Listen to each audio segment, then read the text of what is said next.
থাকলে আমি লাইট কালারের ক্লোথস পরাই প্রেফার করি। যেমন আজকেও পরেছি পেল গ্রিন কালারের একটা বিবার সালোয়ার স্যুট। বিবা আমার খুব ফেভারিট ব্র্যান্ড, আর সালোয়ার স্যুটটাও খুব সুন্দর। আর এমব্রয়ডারি কাজ করা রয়েছে পিঙ্ক এবং হোয়াইট দিয়ে সারাটা বডিতে।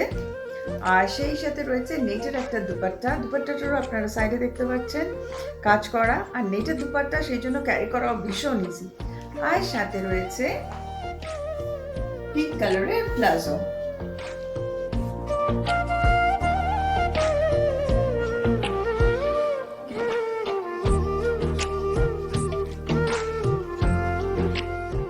কেমন লাগলো আমার ডে টাইম পার্টি লুক জানাতে ভুলবেন না।